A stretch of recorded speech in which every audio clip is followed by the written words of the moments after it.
प्यारे बच्चों, आज हम महाकवि सूरदास जी के बारे में, उनके व्यक्तित्व और कृतित्व के बारे में आपसे हम रूबरू होंगे। जैसा कि आपको मालूम ही है कि हिंदी साहित्य के अंतर्गत सूरदास जी भक्ति काल के महाकवि हैं और भक्ति काल के अंतर्गत वे कृष्ण भक्ति शाखा के प्रमुख कवि हैं। प्यारे बच्चों, सूरदास जी प्रेम, श्रृंगार और वात्सल्य के महाकवि माने जाते हैं। वात्सल्य के क्षेत्र में तो उन्होंने वो लिख दिया है कि उनके द्वारा जो बाल मनोभाव के जो वर्णन हैं वह दुनिया में कहीं और मिलना दुर्लभ है। प्यारे बच्चों, ऐसे महाकवि का जन्म सन 1478 ईस्वी में रुनकता नामक जगह पर हुआ था। पंडित रामदास जी के यहाँ हुआ था। वे सारस्वत ब्राह्मण थे। ऐसा माना जाता है कि वे जन्मांध थे, लेकिन उनकी रचनाओं में प्रेम और श्रृंगार का इतना अद्भुत वर्णन है कि यह सहज विश्वास नहीं हो पाता है कि वे जन्मांध थे। एक छोटा सा उदाहरण आपको मैं दे करके बताता हूँ।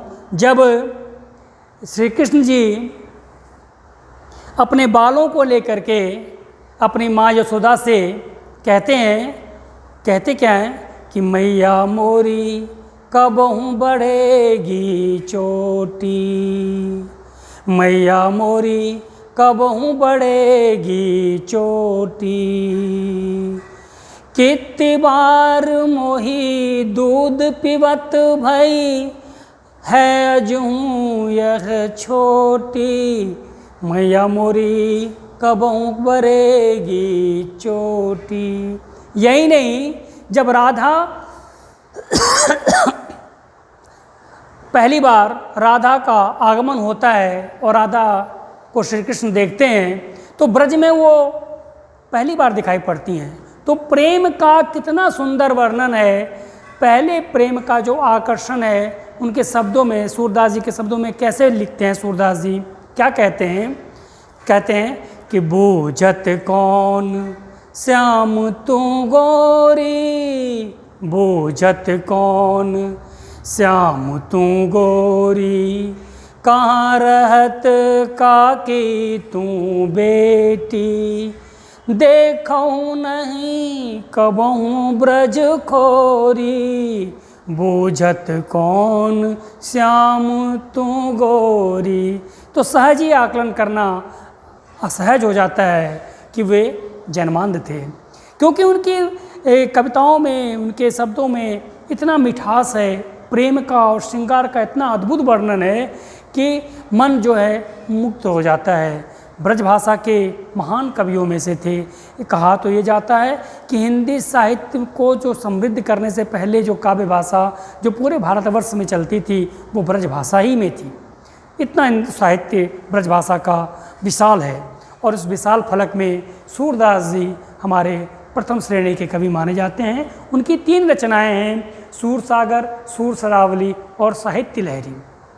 इन 3 रचनाओं से हिंदी साहित्य में उन्हें अमरत्व का स्थान प्राप्त कर लिया है। ऐसा कहा जाता है कि सूरसागर में लाखों पद हैं, लेकिन अभी जो हमें प्राप्त हुए हैं वो 8 या 10 हज़ार हैं।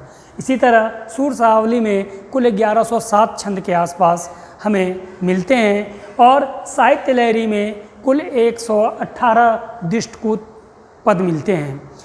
प्यारे बच्चों, सूरदास के काव्य में प्रेम है, श्रृंगार है और वात्सल्य से भरपूर आनंद आपको मिलता है।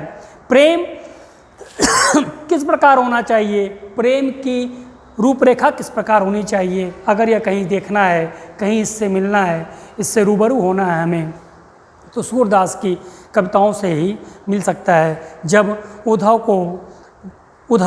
गोपियों के पास आते हैं और गोपियों से निर्गुण निराकार ब्रह्म के बारे में उन्हें अपना शिष्य बनाना चाहती हैं, शिष्या बनाना चाहते हैं, तो गोपियों के द्वारा जो उनको उलाहना दिया जाता है, उपलाहना दिया जाता है भ्रमर के माध्यम से, तो उन गीतों के माध्यम से जो गोपियों का विरह वर्णन है वो पूरे हिंदी साहित्य में मिलना दूसरा दुर्लभ है। जब गोपियाँ कहती हैं कि बिनु गोपाल बैरन भई कुंजे, तब वे लता लगत तन शीतल, अब भई विषम ज्वाल की पुंजें, बिन गोपाल बैरन भई कुंजें।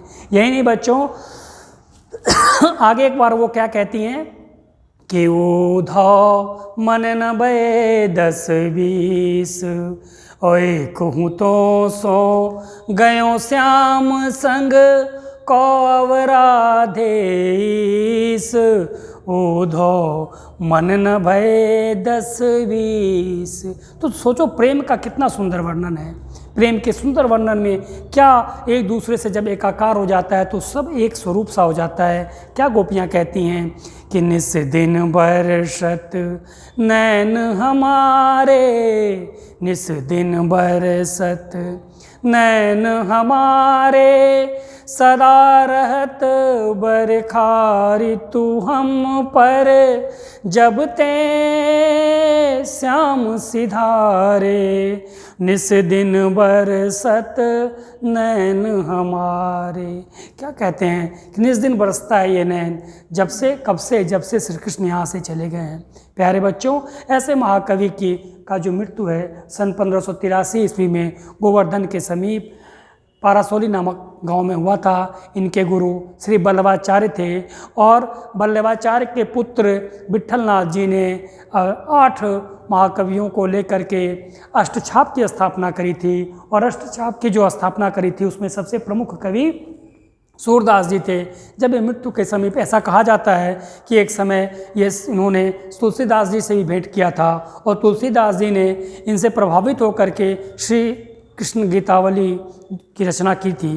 प्यारे बच्चों, हिंदी साहित्य में को इसीलिए स्वर्ण युग से नाम अभिमित किया जाता है, स्वर्ण युग से माना जाता है कि कबीर, सूर, तुलसी और जैसे महाकवि इस संसार में इसी काल में होते हैं और अपने वाणियों से, अपनी कविताओं से, अपनी रचनाओं से पूरे हिंदी साहित्य को समृद्ध करते हैं, जनमानस को समृद्ध करते हैं। प्यारे बच्चों, हिंदी साहित्य में कवि सूरदास जी की जो परिकल्पना है उसका एक छोटा सा उदाहरण आचार्य रामचंद्र शुक्ल ने ये कहा है कि श्रृंगार और वात्सल्य का एक कोना कोना झांक आए हैं।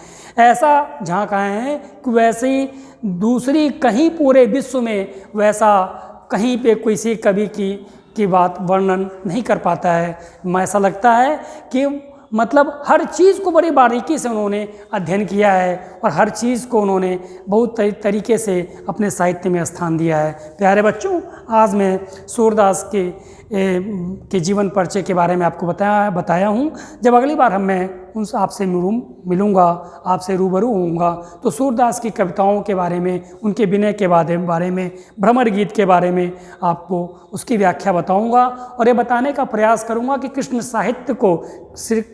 साहित्य को समृद्ध बनाने में सूरदास का कितना बड़ा योगदान है। एक समय था जब आज भी श्री कृष्ण के जो सूरदास द्वारा लिखित जो कृष्ण के गायक गीत हैं, आज भी सभी लोग गेय पद के रूप में गायन करते हैं और उसका आनंद लेते हैं। प्यारे बच्चों, इसीलिए सूरदास का हमारे हिंदी साहित्य में बहुत ही बड़ा योगदान है। अगली बार जब हम इनकी रचनाओं के बारे में आएंगे, व्याख्या करेंगे, तो उसकी व्याख्या हम आपको अच्छे से बताएंगे।